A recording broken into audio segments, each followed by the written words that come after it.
नमस्कार, स्वागत है आपका आज तक पर। आपके साथ मैं हूं मीनाक्षी गढ़वाल। देश में कोरोना संक्रमण की रफ्तार कम होने का नाम नहीं ले रही। कुछ राज्यों में वायरस का कहर दोबारा शुरू हो गया है। हालात लगातार बिगड़ते जा रहे हैं। इसी को देखते हुए प्रधानमंत्री नरेंद्र मोदी उन राज्यों के मुख्यमंत्रियों के साथ अब से कुछ ही पलों बाद बैठक करने वाले हैं जिन राज्यों में इन दिनों कोरोना के मामले काफी तेजी से बढ़ रहे हैं। इन राज्यों में कोरोना के हालात अभी क्या है, बढ़ते मामलों पर शिकंजा कैसे कसा जाए, इस मुद्दे पर चर्चा होगी। इसके अलावा प्रधानमंत्री कोरोना वैक्सीन को लेकर भी मुख्यमंत्रियों से बातचीत करेंगे। सर्दियों के साथ कोरोना का संकट और गहराने लगा है।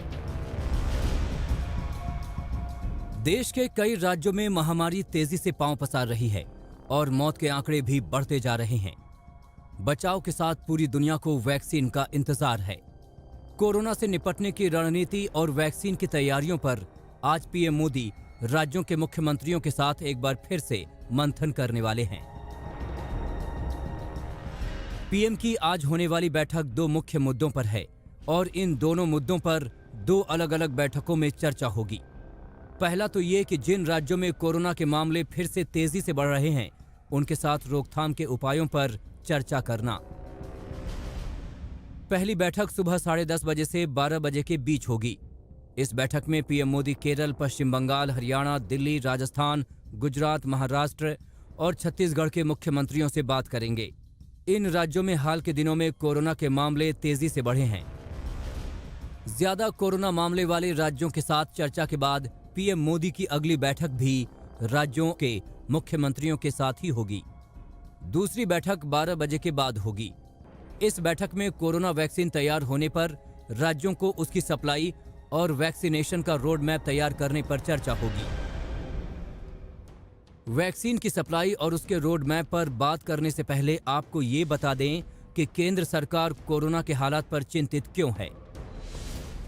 दरअसल देश भर में कोरोना के रोजाना नए मरीजों का आंकड़ा 50,000 के नीचे है, लेकिन कुछ शहरों में मरीजों की संख्या में फिर से तेजी देखी जा रही है। इसके चलते कई राज्यों में फिर से पाबंदियां लगाई जा रही हैं। केंद्र सरकार को चिंता है कि अगर यही हालात रहे तो पाबंदियों का दायरा और बढ़ सकता है। पाबंदियां बढ़ने पर अर्थव्यवस्था को और भी नुकसान हो सकता है।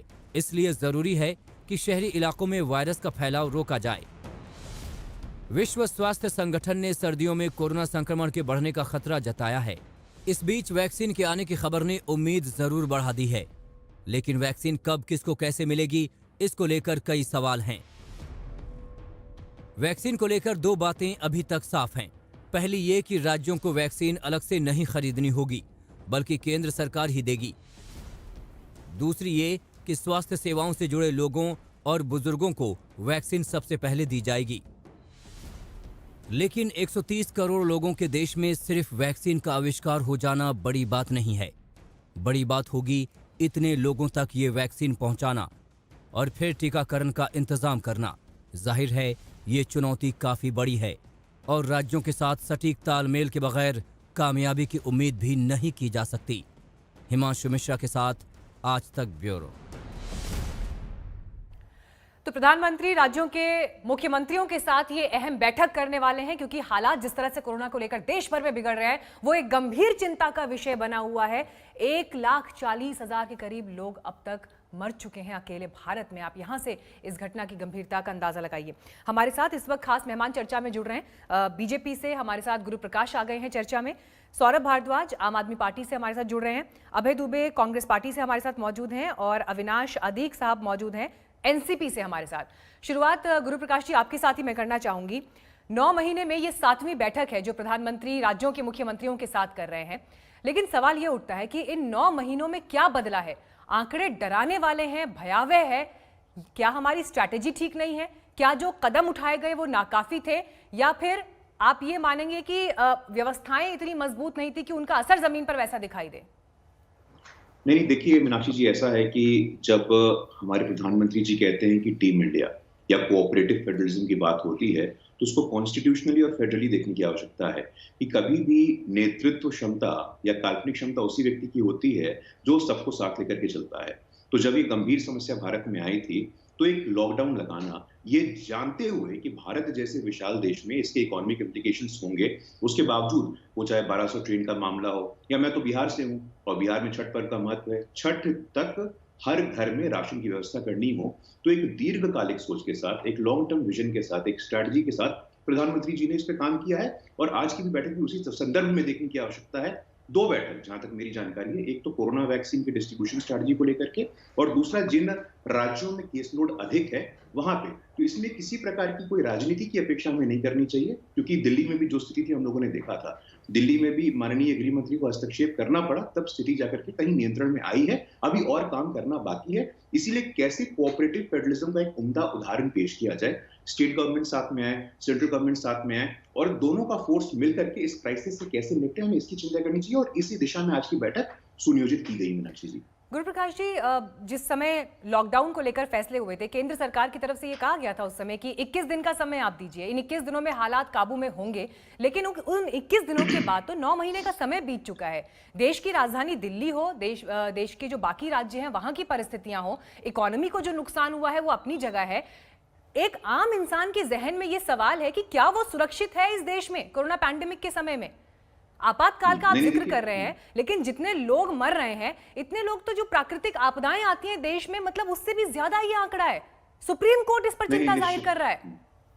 जी। नहीं, निश्चित रूप से मीनाक्षी जी, आपका ये सवाल खड़ा करना बहुत ही स्वाभाविक है, और देश का कोई भी नागरिक होगा वो ये सवाल खड़ा करेगा ही। और इसीलिए मैं कह रहा हूं कि ये कोई भारत का फिनोमेना नहीं है, ग्लोबल फिनोमेना है। आप यूरोप में देखिए कि सर्दियों के साथ साथ केसों का बढ़ना शुरू हुआ, अमेरिका में सर्दियों के साथ साथ केसों का बढ़ना शुरू हुआ। लेकिन अब चूंकि 7-8 महीने हो गए हैं, जो लॉकडाउन की आप 21 दिनों की बात कर रही थी, तो आप भी मुझे लगता है कि इस बात से कहीं ना कहीं सहमत होंगे कि जो केसेस बढ़ सकते थे वो केसेस बढ़े नहीं, वो केसेस नियंत्रित हो गए। और ये मैं नहीं कह रहा हूं, ये आईसीएमआर और तमाम जितने ग्लोबल एक्सपर्ट्स हैं उन्होंने भी इस निर्णय की सराहना की कि भाई सब कुछ जान करके कि भाई दिक्कतें होंगी, लॉजिस्टिकल समस्याएं आएंगी, लेकिन तब भी देश के प्रधानमंत्री जी ने वो दीर्घकालिक निर्णय लिया कि नहीं भाई अभी लॉकडाउन लगाते हैं, पहले जान है तो जहान है। और अभी भी निरंतर वो संदेश दे रहे हैं कि जब तक दवाई नहीं तब तक ढिलाई नहीं। तो इसको सुनना चाहिए, किसी प्रकार की राजनीति नहीं करनी चाहिए। मीनाक्षी जी, मैं आपके माध्यम से आग्रह करना चाहूंगा।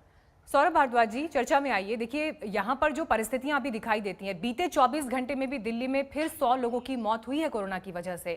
ये इतने गंभीर हालात हैं कि देश का सुप्रीम कोर्ट तक जो है वो सरकारों को लताड़ रहा है, और इसमें कोई सरकार पीछे है कोई आगे नहीं। सबसे सवाल पूछा है सुप्रीम कोर्ट ने। दिल्ली के आंकड़े भी इस वक्त हम दिखा रहे थे। मेरा सवाल आपसे ये है, कहां पर जाकर ये आंकड़ा थमेगा? जी, मीनाक्षी जी, जैसा कि मेरे से पहले अभी बता रहे थे, देखिए ये कोरोना की जो महामारी है, इसके अंदर बड़ा मुश्किल हो गया है किसी भी सरकार के लिए बहुत ज्यादा आकलन करना पाना। देखिए, जब मार्च में यूरोप, इटली, फ्रांस, इसमें बहुत भयावह जो तस्वीरें देश में आ रही थी, उस वक्त हमें ऐसा लग रहा था कि शायद देश के अंदर कोरोना की महामारी इस तरह से नहीं आएगी। हम एशियाई देश हैं, हम गर्म देश हैं, मगर फिर हमारे यहाँ आंकड़े बढ़े और यूरोप के अंदर कम होने शुरू हो गए। मगर आप जैसे देखिए, सर्दी जो है पहले यूरोप में आती है, और 2 महीने पहले से वहां पे वही हालात, बल्कि पुराने से और बुरे हालात जो है वहां पे देखने में आए। और जिस तरह से नॉर्थ इंडिया से सर्दी जो है शुरू होती है, आप देखिए दिल्ली, पंजाब, हरियाणा, यहाँ से सर्दी का प्रकोप जो है वो शुरू हो रहा है। और दोबारा से ये जो सर्ज है वो हम देख पा रहे हैं। एक जो सिर्फ इसके अंदर एक ही जो थोड़ी सी सांत्वना देने वाली खबर ये है कि हमारे डेथ रेट्स जो हैं वो अभी तक जो हैं वो विश्व की दर के हिसाब से बेहतर हैं। हम लोग उसके ऊपर काम करने में सक्षम हैं। आईसीयू के बेड्स जो है लगातार सरकारें इंक्रीज कर रही हैं। हमारे टेस्ट जो हैं पर मिलियन जो है आबादी के हिसाब से पूरे देश में सबसे ज्यादा चल रहे हैं। और लोग भी देखिए, अब ना लोगों में भी सीरियसनेस कुछ दिनों से, जब से आप सब लोगों ने इसको इतना उठाया है, लोगों में भी अब दोबारा से सीरियसनेस देखने को मिली है, क्योंकि इससे डरना बहुत जरूरी है। आप जब तक इससे डरेंगे नहीं, तब तक आप फिर बेफिक्र होकर आप बाजारों में निकल जाएंगे, रेस्टोरेंट में खाना शुरू कर देंगे, तो फिर से जो है ये सड़ जाएगा। ये आप सबके योगदान की वजह से। सौरभ भारद्वाज जी, परिस्थितियों को पहले से समझने में चूक हुई, क्योंकि जब त्योहारों का सीजन आया, जो सख्ताई अब दिखाई दे रही है, जबकि सुप्रीम कोर्ट ये कह रहा है कि ये हालात अगर अब भी कंट्रोल नहीं हुए तो दिसंबर में तो परिस्थितियां आपके हाथ से निकल जाएंगी। यानी देश के सुप्रीम कोर्ट को ही हर मामले में आगे आना पड़ेगा, चाहे वो प्रदूषण का हो, चाहे वो कोरोना पैंडेमिक का हो, तब जाकर सरकारें जागेंगी क्या? दिवाली से पहले के सप्ताह में जो तैयारियां बाजारों में सरकार की तरफ से होनी चाहिए थी, वो क्यों नहीं थी? जी देखिए, दिवाली से पहले मीनाक्षी जी आप ये बात बिल्कुल ठीक कह रहे हैं, और ये बात मैंने खुद अपने मतलब कि पब्लिक प्लेटफॉर्म से, ट्विटर आदि पे कही कि भाई ये जो दिवाली से पहले जो ये चालान कटने थे मास्क ना पहनने के, बाजारों में और पब्लिक प्लेसेस में ना चल के पुलिस ने जगह जगह बैरिकेड्स लगा रखे थे मेन रोड्स पे, और अननेसेसरी सिर्फ कार वाले लोग जो हैं, जो बाइक वाले लोग हैं,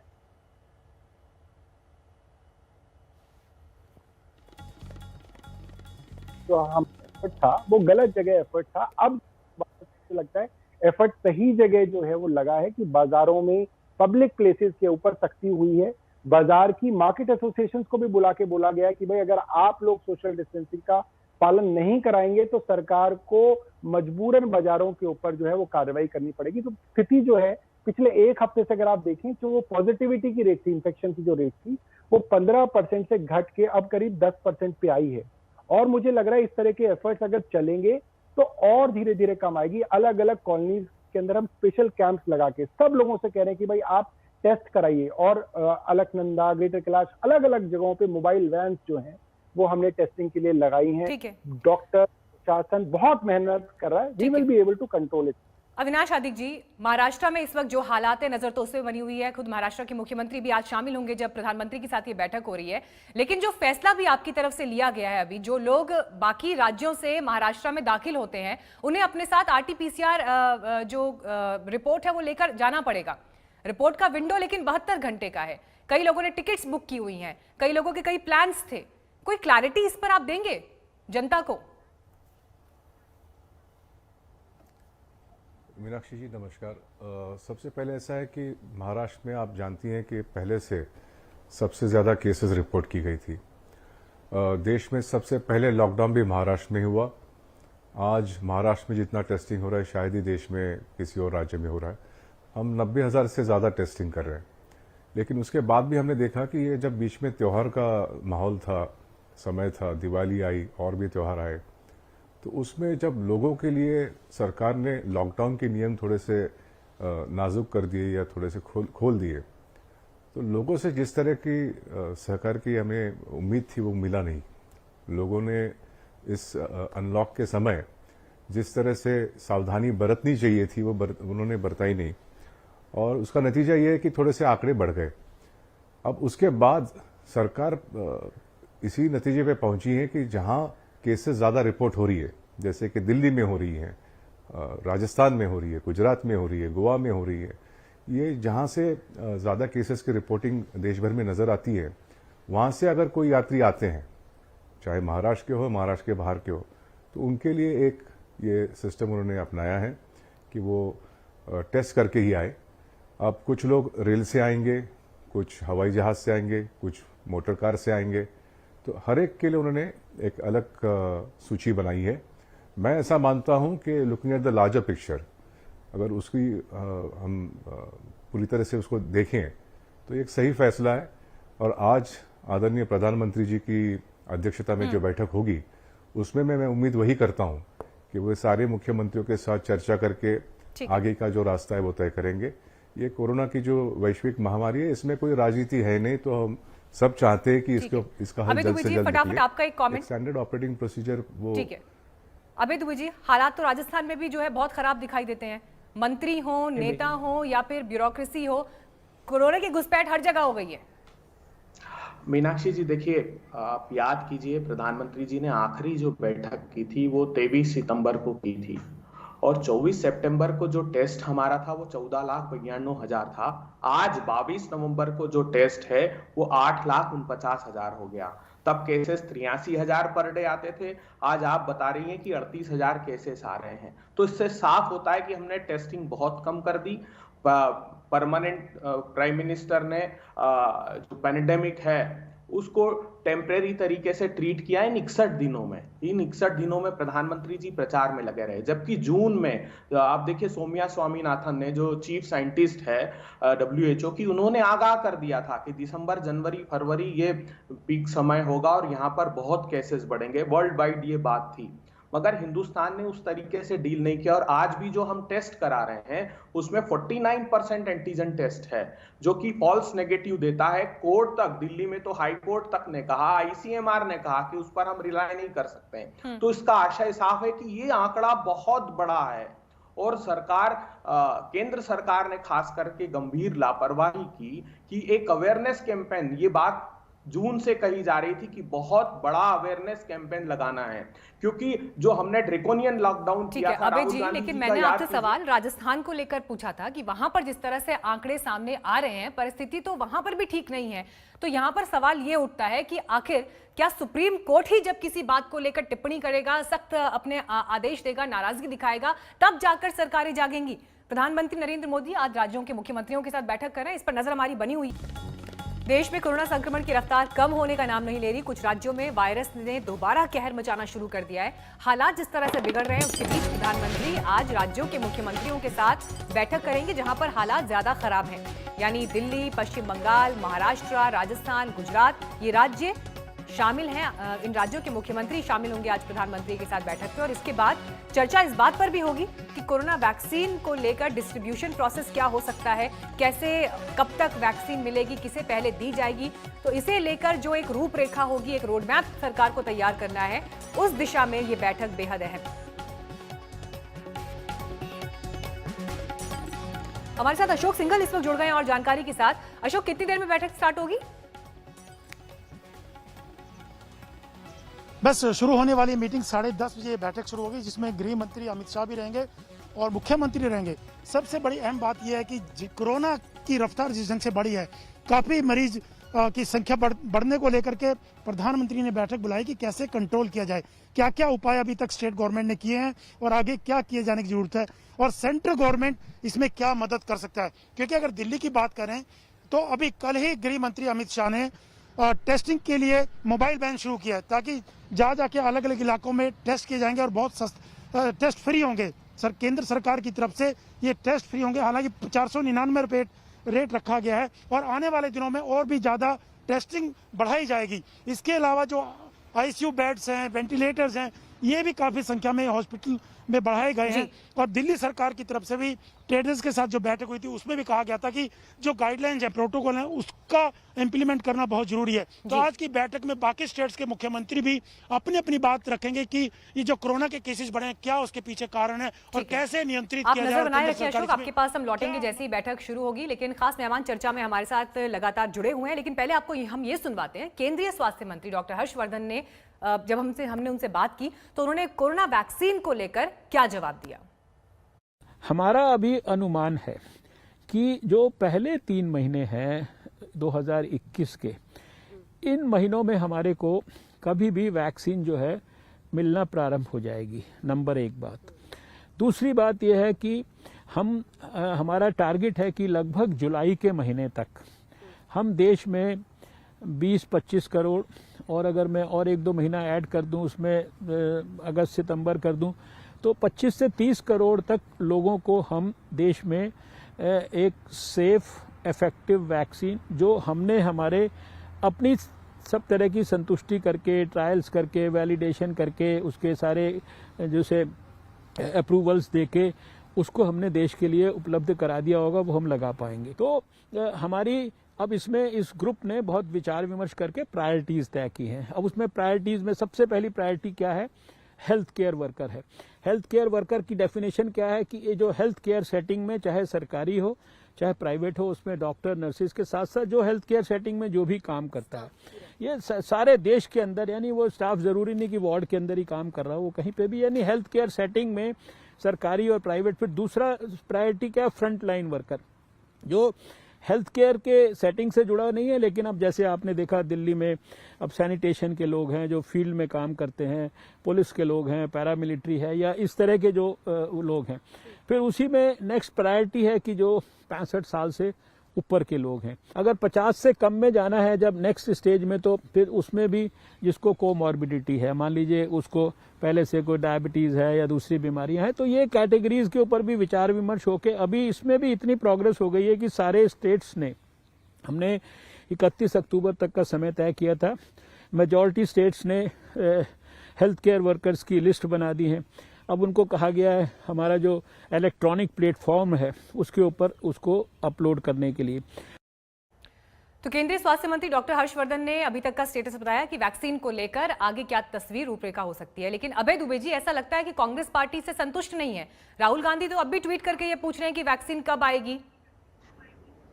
नहीं, देखिए, राहुल गांधी जी ने पहले भी ये कहा था कि प्रधानमंत्री जी, हम इकोनॉमी को कंटेन कर रहे हैं कोरोना को कंटेन करने की अपेक्षा।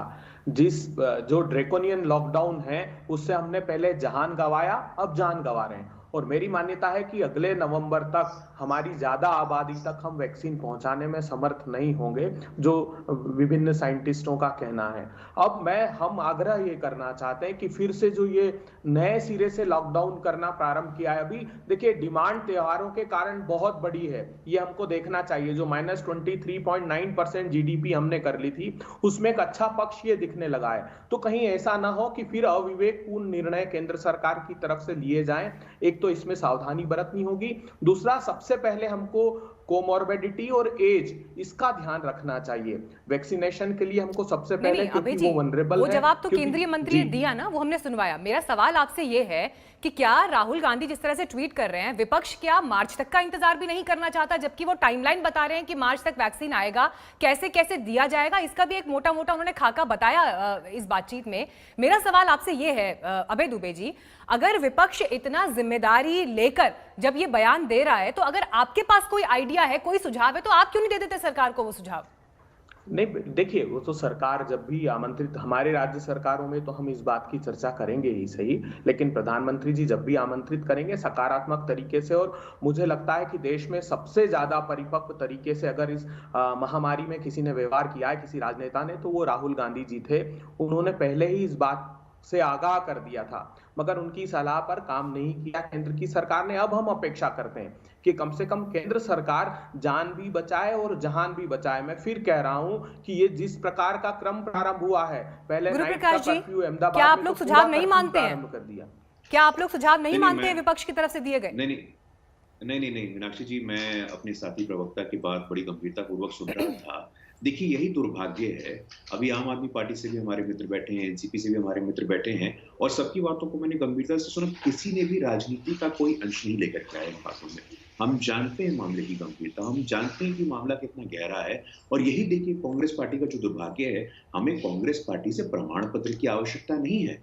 G20 की अभी मीटिंग हुई है, उसमें हमने बताया कितना सीरियस है हेल्थ डिप्लोमेसी में पूरे कोरोना काल में, वो चाहे ब्राजील हो, अमेरिका हो, हाइड्रोक्सीक्लोरोक्विन का मामला हो, पीपी किट को एक्सपोर्ट करने का मामला हो, तो प्रमाण पत्र की जरूरत नहीं है कांग्रेस पार्टी से हम लोगों को। कांग्रेस पार्टी विपक्ष में एक सक्रिय विपक्ष की भूमिका निभाते हुए हमारा साथ दे, हमारा सुझाव दे। जिस प्रकार आम आदमी पार्टी और एनसीपी के प्रवक्ता ने कहा है कि भाई ये समय राजनीति का नहीं है, आप लोगों को साथ ला करके एक समन्वय सामंजस्य बना करके डिस्ट्रीब्यूशन स्ट्रेटजी एक अच्छे तरीके से हो जाए, और अभी कंटेनमेंट ठीक करना है, उसकी चिंता हमारी प्राथमिकता होनी चाहिए। अब राहुल गांधी जी क्या ट्वीट कर रहे हैं, राहुल गांधी जी क्या ट्वीट नहीं कर रहे हैं, देखिए फोरम होता है, आप पार्लियामेंट्री फोरम पे जाकर के क्वेश्चंस रेज करिए ना। उन्होंने आपसे ये भी किया सवाल है? पूछा है गुरु प्रकाश जी कि जो 5 कंपनीज की तरफ से वैक्सीन की बात हो रही है, किस आधार पर और कैसे चयन होगा कि किसकी दवा इस्तेमाल होगी?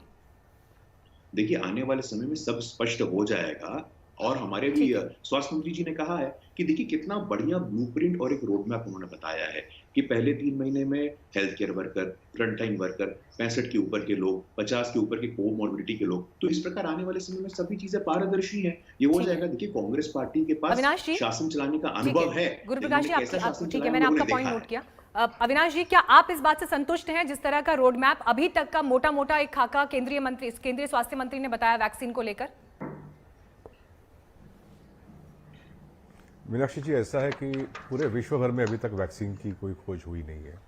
सभी देश इस प्रयास में लगे हुए हैं कि जल्द से जल्द वो वैक्सीन मिले। जैसे विश्व स्वास्थ्य संगठन या अपना ICMR है, ये किसी वैक्सीन को अनुमति देते हैं तो मान के चलना चाहिए कि वो वैक्सीन हमारे लिए उपयुक्त होगा। रोड मैप इस वक्त जो है, प्राथमिकता जो है कि वैक्सीन नहीं होने की वजह से हम ज़्यादा से ज़्यादा इसको नियंत्रित कैसे करें, इस वैश्विक महामारी को फैलने से, इस पर जोर दिया जा रहा है। और अभी टीका टिप्पणी तो होते रहेगी, लेकिन मेरा ये मानना है कि प्रधानमंत्री जी और सारे मुख्यमंत्री जी, किसी की पार्टी के हो, ये चिंतित इस बात से हैं कि हम इसे नियंत्रित कैसे करें और जल्द से जल्द वो वैक्सीन हम कैसे लोगों के बीच में ले आए। तो सारे रिसर्च साइंटिस्ट, सारे हमारे जो विशेषज्ञ हैं, ये सारे इस कोशिश में लगे हुए हैं। मैं उम्मीद करता हूं कि जल्द से जल्द वो वैक्सीन मिले। ठीक है, अभी जी मैं आऊंगी आपके पास। कोई राजनीतिक टीका टिप्पणी करने का ये समय नहीं है। सौरभ भारद्वाज जी, मुझे एक क्लैरिटी आपसे यहाँ पर चाहिए, क्योंकि बहुत से दिल्ली वासी ये सवाल पूछ रहे हैं, आप सरकार का हिस्सा है। जिस तरह से चालान काटे जा रहे हैं इस वक्त, 500 से बढ़ाकर 2000 हुआ है, अगर एक व्यक्ति अकेले गाड़ी में ट्रैवल कर रहा है, उसके साथ कोई उसमें मौजूद नहीं है, उसको मास्क लगाने की पाबंदी है, नहीं है, चालान होगा नहीं होगा, इस पर जरा क्लैरिटी दीजिए। देखिए, मेरे को जितनी जानकारी है, अभी ये कोर्ट में भी विषय जो है वो गया था, और आज की तारीख में तो जो है, अगर अकेला मुझे लगता है आदमी है तो उसको मास्क पहनने की जरूरत नहीं है, मगर वो अकेला की जगह अगर जैसे ही वो 2 हो जाते हैं तो उनको गाड़ी में मास्क पहनने की जरूरत है। अगर आप बाइक पे हैं तो आई थिंक अकेले में भी आपको जरूरत है, क्योंकि आप एक्सपोज हैं आसपास के एटमॉस्फेयर के लिए। तो और अगर आप कार में हैं, बंद कार, तो एक आदमी का जो है मैंने नहीं देखा चलान करते हुए। मैं खुद भी ड्राइव करता हूँ, तो मैं देखिए, दिल्ली में ऐसी घटनाएं सामने आई हैं जहां पर सिंगल अगर कोई ट्रैवल कर रहा है, अकेले गाड़ी में है, गाड़ी के शीशे बंद हैं, व्यक्ति ने मास्क नहीं लगाया तो उसे रोका गया, चालान कटा। इस तरह की घटनाएं हमने दिखाई हैं बीते दिन भी, कल भी 300 चालान कटे हैं। तो ये सवाल उठ रहा है कि चालान सिर्फ नाम के लिए चालान काटा जा रहा है, या वाकई उसको ठीक तरह से रेगुलेट करने की भी जरूरत है? जी, इनफैक्ट मैं मीनाक्षी जी, मैं तो एक कदम और आगे जाऊंगा। मैं ये कहता हूं कि ये जो गाड़ियों के चालान कटते हैं, ये एक वेस्टेड एफर्ट है। मतलब ये एफर्ट हम अपना बर्बाद कर रहे हैं। उसका आप देखिए, आप मेन रोड पे बैरिकेड लगा देते हैं, पूरी मेन रोड पे 1-1 किलोमीटर तक उसकी वजह से जाम लग जाता है, प्रदूषण बढ़ता है। और अगर आप उसमें किसी गाड़ी वाले को पकड़ के उसका चालान भी करते हैं तो 95% तक मुझे लगता है ये होता है कि गाड़ी में अगर 3 लोग बैठे हैं तो वो एक ही परिवार के तीनों लोग होते हैं, अपने घर में एक ही कमरे में बिना मास्क के वो 24 घंटे रह रहे हैं। तो ऐसी कोई जरूरत नहीं है कि वो गाड़ी में आए तो उनको जो है मास्क पहनना पड़े। मगर क्योंकि ये बात हर बार आधिकारिक तौर पे नहीं कही जा सकती कि वो तीनों लोग एक ही घर में रहते हैं, एक ही परिवार में रहते हैं, इसलिए चालान तो हो सकता है। मगर मेरा जो है आपके माध्यम से पुलिस के अफसरों को मैंने पहले भी रिक्वेस्ट की, ये रहेगा कि आप जो अपना एफर्ट है वो गाड़ी वालों का चालान करने की बजाय मार्केट्स, पब्लिक प्लेसेस, पार्क्स, इस तरीके के एरियाज में जहां पे लोग बिना मास्क के घूम रहे हैं और काफी उनको करेंगे तो ज्यादा जो है कोरोना पे रोकथाम। ठीक है, गुरु प्रकाश जी, फटाफट इस बात पर एक मुझे कमेंट दीजिए आप। दिल्ली बीजेपी के नेता इसके खिलाफ भी विरोध कर रहे हैं मेट्रो स्टेशन पर जाकर, क्या जरूरत है इसकी? मास्क को लेकर लोगों के बीच उसको कड़ाई से उसका पालन करवाया जाए, ये तो वक्त की जरूरत है ना। और अभी थोड़ी देर पहले आप ही कह रहे थे कि मामले पर राजनीति नहीं होनी चाहिए। नहीं, देखिए, दिल्ली की जो आम जनता है, देखिए मीनाक्षी जी, आप मुझसे अग्री करेंगी, 500 रुपए की जो कीमत है वो कम कीमत नहीं होती है। अब 500 रुपए से आप अचानक बढ़ा करके 2000 रुपए नहीं, तो मोटर व्हीकल एक्ट में भी आपने चालान की सीमा बढ़ाई ना, अपने मोटर व्हीकल एक्ट में भी, क्योंकि लोग कम चालान में नहीं मान रहे थे, उनको समझाना था, कड़ाई से पालन करवाना था, तो वो किए गए ना बदलाव और प्रावधान। नहीं, निश्चित रूप से, लेकिन 500 रुपए से अचानक 2000 कर देंगे तो जेब पे एक बर्डन तो क्रिएट होगा ही। लेकिन उसके बाद में कहता हूँ, देखिए, जो 108 करोड़ रुपए का बजट इनका एडवर्टीजमेंट पे है, क्या उससे हम लोग मुफ्त में मास्क नहीं बांट सकते थे? ये इसलिए मैं कहता हूँ कि आप कुछ बोलेंगे, मैं कुछ बोलूंगा, फिर अपने साथी लोग तो कुछ और जवाब देंगे, तो ये मुद्दे तो मतलब अंतहीन है, तो दिशा मतलब हम लोग दूसरी ले लेंगे। लेकिन अभी जो समय की मांग है वो सीरियसली, गंभीरता पूर्वक, जैसे कि बाकी लोगों ने भी कहा है कि देश का नेतृत्व चिंतित है, परेशान है कि कैसे कंटेन करना, सभी नागरिकों को वैक्सीन कैसे उपलब्ध कराना, चर्चा अभी उसकी होनी चाहिए। मीनाक्षी जी, देखिए, मोटर व्हीकल एक्ट में जो चालान है वो 10 गुना भी हुए हैं, देश ने वो तस्वीर भी देखी है गुरु प्रकाश जी। इसीलिए सवाल उठ रहा था कि आखिर राजनीति और विरोध क्या सिर्फ विरोध दर्ज कराने के लिए करना है, जबकि ये जो परिस्थिति इस वक्त देश में दिखाई दे रही है, ये आपातकाल जैसी स्थिति है, जब हम एक कोरोना वायरस का मुकाबला कर रहे हैं और 1 लाख से ज्यादा लोगों की देश भर में मौत हो चुकी है। सभी को इस मामले पे गंभीरता से सोचने की और एक साथ आकर काम करने की इस वक्त जरूरत है। प्रधानमंत्री की बैठक पर हमारी नजर आगे भी बनी रहेगी। फिलहाल वक्त इतना ही था। आप सबका बहुत बहुत धन्यवाद चर्चा में जुड़ने के लिए। देखते रहिए आज तक।